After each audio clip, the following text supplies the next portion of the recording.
밤 11시 스마트폰 화면을 켭니다. 숫자가 사라지지 않은 메신저 창을 봅니다. 화면을 껐다가 다시 켭니다. 손톱을 물어뜯고 방 안을 서성입니다. 내가 아까 한 말에 기분이 상한 것은 아닐까? 머릿속으로 수만 가지 경우의 수를 돌립니다. 결국 견디지 못하고 변명으로 가득 찬 장문의 메시지를 전송하고 맙니다. 다음 날 아침 눈을 뜨자마자 그 메시지를 보고 등골이 서늘해집니다. 비단 사람 사이의 일만이 아닙니다. 남들이 다 수익을 냈다는 소식에 붉게 달아오른 차트를 봅니다. 나만 뒤처지는 것 같은 압박감에 심장이 뜁니다. 결국 가장 높은 가격의 매수 버튼을 누르고 단 5분 만에 땅을 치며 후회합니다. 남들은 다 앞으로 나아가는데 나만 제자리에 멈춰 있는 것 같은 두려움. 동기들은 벌써 자리를 잡고 누군가는 투자로 큰 돈을 벌었다는데 내 통장과 내 경력만 초라해 보이는 그 서늘한 조바심. 현대인이라면은 누구나 겪고 있는 만성적인 질병입니다. 우리는 늘 무언가에 쫓기듯 결정을 내리고 뒤돌아서서 뼈저리게 후회합니다. 그런데 우리 주변을 둘러보면 모두가 공포에 빠져 우왕좌왕할 때 무서울 정도로 차분하게 고요를 유지하는 사람들이 있습니다. 남들이 조급함에 등 떠밀려 스스로 악수를 둘 때 이들은 묵묵히 상황을 관망하며 가장 유리한 선택을 해냅니다. 우리는 흔히 이런 사람들을 보고 원래 정신력이 강해서 그렇다거나 가진 것이 많아서 여유로운 것이라고 생각합니다. 하지만 뇌과학의 관점에서 보면 이것은 완전히 틀린 이야기입니다. 진짜 올바른 결정은 통장의 잔고나 타고난 배짱에서 나오지 않습니다. 이것은 우리 뇌가 결핍과 위기를 처리하는 방식의 차이입니다. 오늘 이야기는 바로 이 조바심이 어떻게 우리의 지능을 일시적으로 떨어뜨리는지, 그리고 후회 없는 결정을 내리는 사람들의 뇌 속에서는 정확히 어떤 일이 벌어지는지에 대한 것입니다. 나아가 이 쫓기는 뇌를 근본적으로 리셋하여 관계와 일상에서 주도권을 되찾는 구체적인 심리훈련법까지 모두 담았습니다. 오늘 영상을 끝까지 시청하신다면 우리는 더 이상 타인의 반응이나 세상의 속도에 휘둘리지 않고 흔들림 없는 단단한 여유를 갖게 될 것입니다. 우리가 왜 이토록 조바심의 노예가 되었는지 그 뇌과학적 뿌리부터 깊이 살펴보겠습니다. 단순히 성격이 급하거나 참을성이 부족해서가 아닙니다. 우리 머릿속에 있는 1.4kg의 단백질 덩어리가 가진 구조적 그리고 화학적 메커니즘이 우리를 끝없는 불안으로 몰아넣고 있는 것입니다. 첫 번째 원인은 뇌의 신경, 화학적 오작동, 즉 도파민의 배신에 있습니다. 우리가 누군가에게 메시지를 보내거나 새로운 주식을 매수했을 때 우리 뇌는 즉각적인 보상을 기대하며 쾌락 호르몬인 도파민을 분비할 준비를 마칩니다. 그러나 예상된 시간에 답장이나 수익이라는 보상이 돌아오지 않으면 뇌에서는 보상 예측 오류라는 현상이 발생합니다. 이때 한껏 높아졌던 도파민 수치가 기준선 아래로 곤두박질치며 뇌는 이를 단순한 실망이 아닌 심각한 위협이나 고통으로 인식하게 됩니다. 타인의 침묵이나 시장의 횡보를 견디지 못하는 것은 우리의 인내심이 부족해서가 아닙니다. 그것은 뇌 화학 물질이 만들어내는 급격한 금단 증상이자 생리적인 고통입니다. 미국 캘리포니아 대학교 로스앤젤레스 캠퍼스의 신경과학자 나오미 아이젠버거의 사이버볼 연구는 이를 명확히 증명합니다. 연구진은 실험 참가자들에게 모니터 속 가상의 인물들과 공을 주고받는 단순한 게임을 시켰습니다. 그러다 어느 순간 가상의 인물들이 참가자를 소외시키고 자기들끼리만 공을 주고받도록 조작했습니다. 아주 단순하고 유치한 따돌림 상황이었지만 이 짧은 소외감을 겪는 동안 참가자의 뇌를 촬영하자 충격적인 결과가 나타났습니다. 뇌에서 전대상 피질이라는 부위가 강하게 활성화되었는데 놀랍게도 이 부위는 인간이 실제로 뼈가 부러지거나 불에 데일 때 물리적인 통증을 처리하는 영역과 완벽하게 일치했습니다. 연락이 안 되어 불안할 때 가슴이 답답하고 명치가 조여오는 것은 기분 탓이 아닙니다. 뇌가 물리적인 타격을 입었을 때와 똑같은 비상사태를 선포한 것입니다. 그래서 우리는 이 끔찍한 고통을 멈추기 위해 묻지도 않은 변명을 늘어놓고 불필요한 친절을 베풀며 스스로 호구의 자리로 내려가는 조급한 결정을 내리게 됩니다. 여기에 진화심리학적 원인이 더해지면 상황은 더욱 악화됩니다.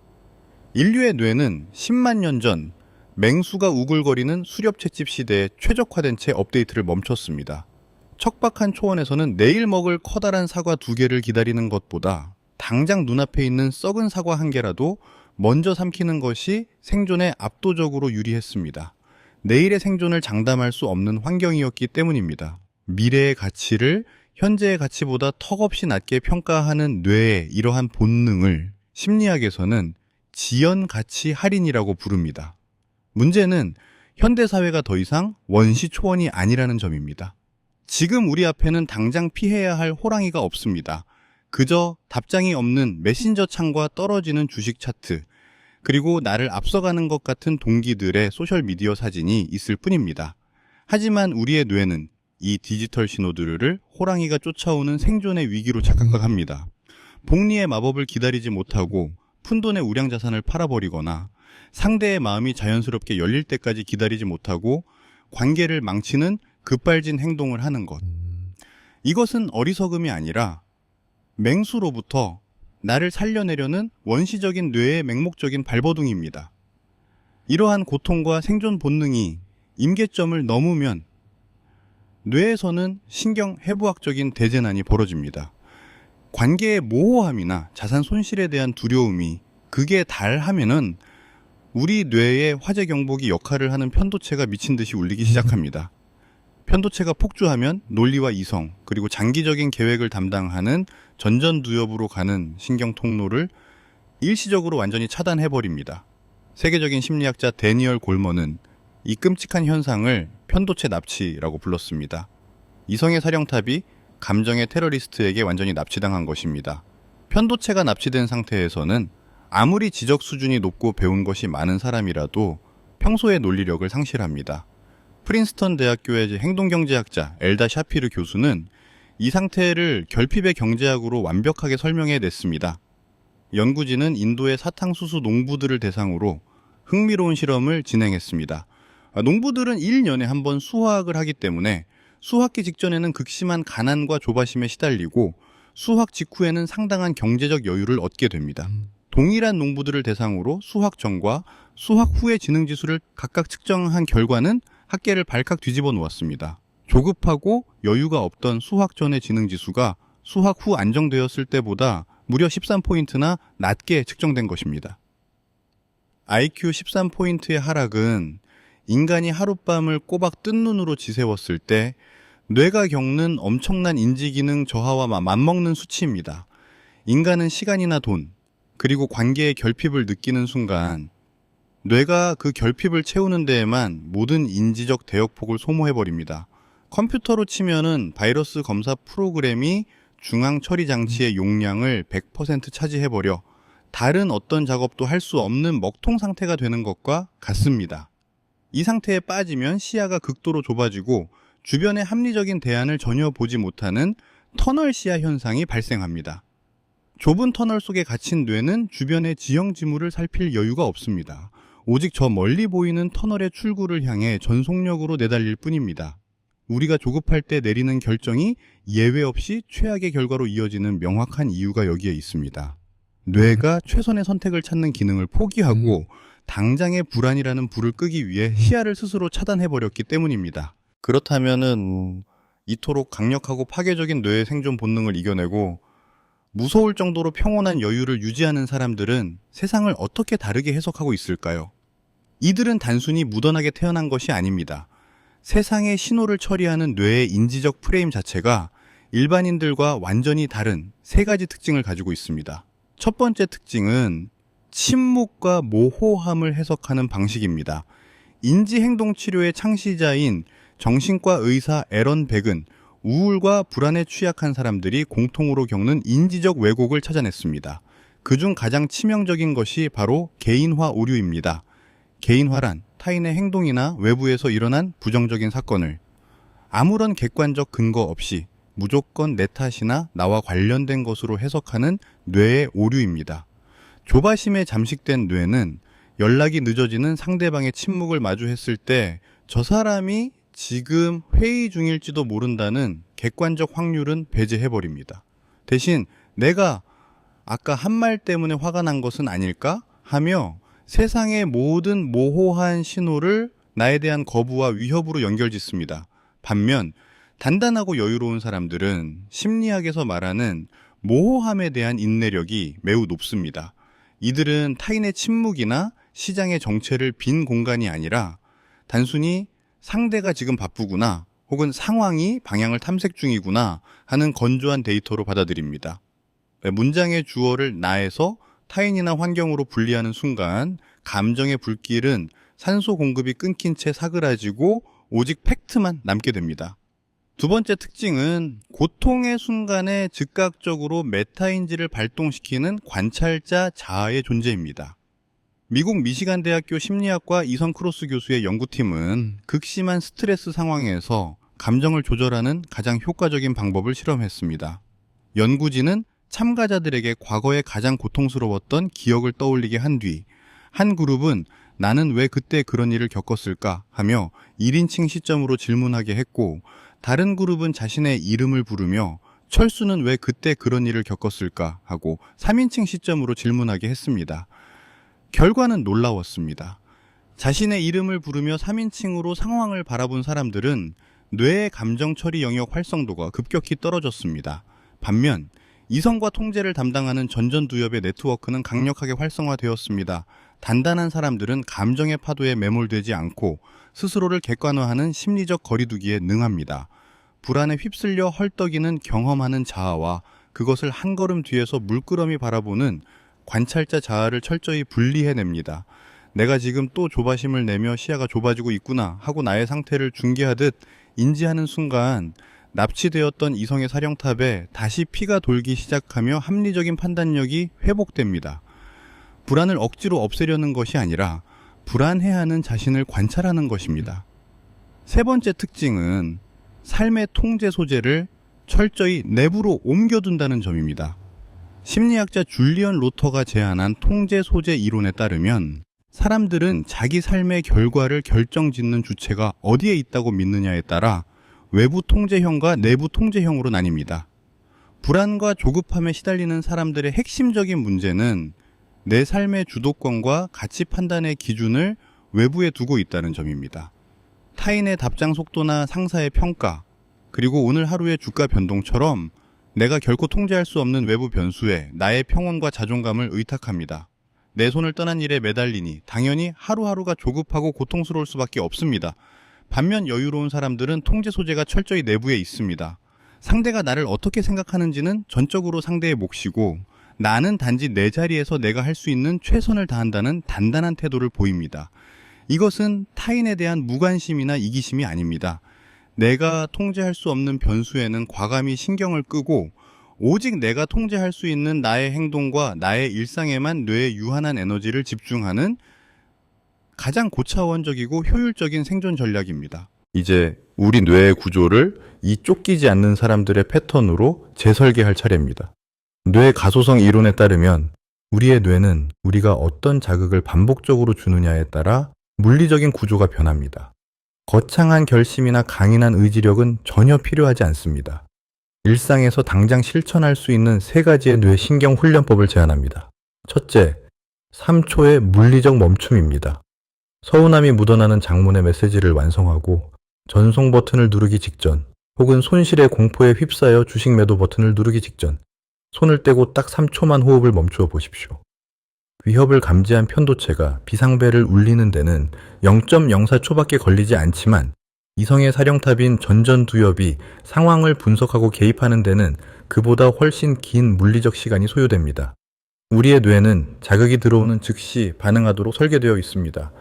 이 자극과 반응 사이에 3초라는 인위적인 틈을 만드는 것만으로도 편도체의 일방적인 폭주를 차단하고 이성의 브레이크가 작동할 수 있는 신경회로를 열어줄 수 있습니다. 억지로 화를 참는 것이 아닙니다.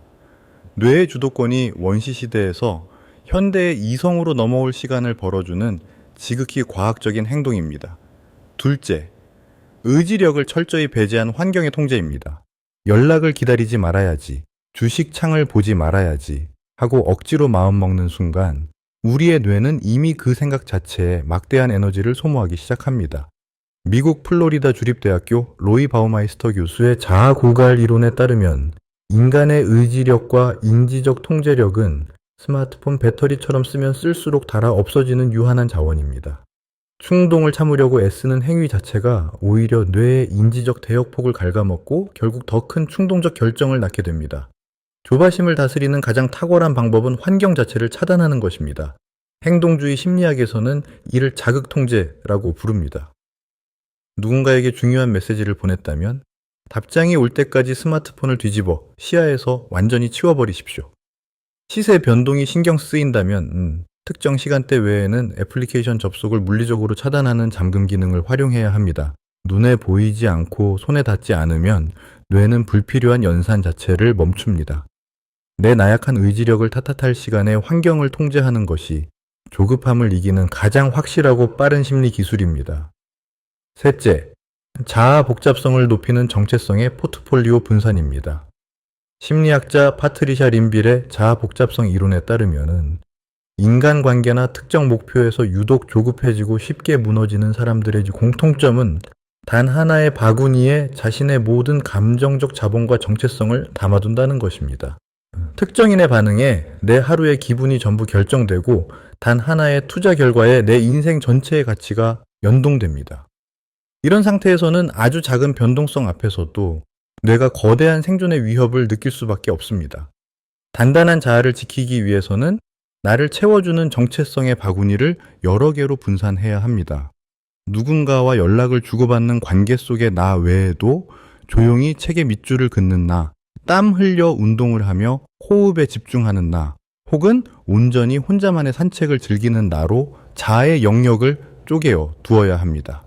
한 곳에서 결핍의 비상경보가 울리더라도 다른 독립된 자아의 영역에서 안전감과 성취감을 공급받을 수 있을 때 우리의 뇌는 비로소 조바심의 좁은 터널에서 빠져나와 전체를 조망할 수 있는 여유를 되찾게 됩니다. 이러한 구체적인 실천을 바탕으로 우리는 삶을 바라보는 철학적 프레임워크를 다시 세울 수 있습니다. 극심한 조바심이 밀려올 때 시간의 지평을 극한으로 넓히는 80살의 자아 프레임워크를 적용해 보는 것입니다. 당장 상대의 답장이 오지 않아 숨이 막히고 남들보다 자산 형성이 늦어 내 인생이 끝날 것 같은 공포가 덮칠 때 조용히 눈을 감고 80살이 된 미래의 자신을 상상해 보십시오.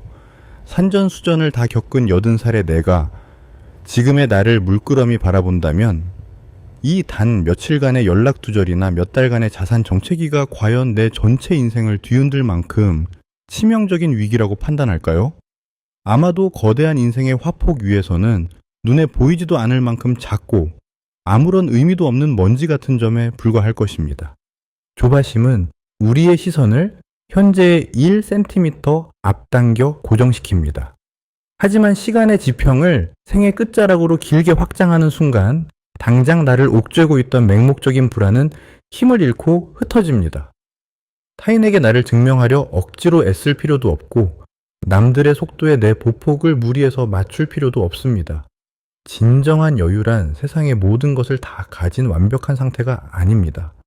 당장 외부의 인정이나 눈부신 결과물로 나를 증명하지 않아도 나의 본질적 가치는 결코 훼손되지 않는다는 자기 자신에 대한 흔들림 없는 믿음에서 완성됩니다. 오늘 다룬 내용을 정리해 보겠습니다. 첫째, 우리가 결정의 순간마다 번번이 조급해지고 후회하는 것은 개인의 성격 탓이 아닙니다. 뇌의 인지적 대역폭이 일시적으로 붕괴하고 감정의 중추인 편도체가 이성을 납치했기 때문에 벌어지는 생물학적 현상입니다. 둘째, 쫓기는 뇌를 리셋하기 위해서는 자극과 반응 사이의 3초의 물리적 틈을 만들고 의지력이 아닌 환경을 철저히 통제하여 뇌의 주도권을 되찾아야 합니다. 셋째, 세상의 침묵과 모호함을 내 대한 거절이 아닌 단순한 데이터로 분리하여 받아들이고 삶의 통제 소재를 외부가 아닌 내 안으로 가져와야 합니다. 여러분이 지금까지 조바심에 쫓겨 불안해하고 때로는 자책할 만한 결정을 내렸던 것은 결코 여러분이 나약하거나 어리석어서가 아닙니다. 그것은 단지 수십만 년 전 거친 야생에서 살아남기 위해 우리의 뇌가 선택했던 가장 절박하고 치열한 생존의 방식이었을 뿐입니다. 그동안 나를 살리고자 그토록 고군분투했던 뇌의 오랜 본능을 이제는 너그럽게 이해해 주십시오. 그리고 툭하면 스스로를 향해 겨누었던 날 선자책의 화살을 이제는 거두어 주시길 바랍니다. 야생의 맹수는 아무리 배가 고프다고 해서 눈앞에 보이는 아무 먹잇감이나 향해 무작정 내달리지 않습니다.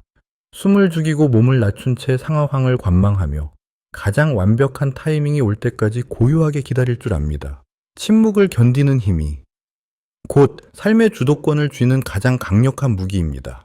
당신의 삶도 마찬가지입니다. 지금 당장 결정하지 않으면 큰일이 날 것 같지만 세상에 내일 아침까지 미루었다고 해서 하늘이 무너지는 결정은 생각보다 많지 않습니다.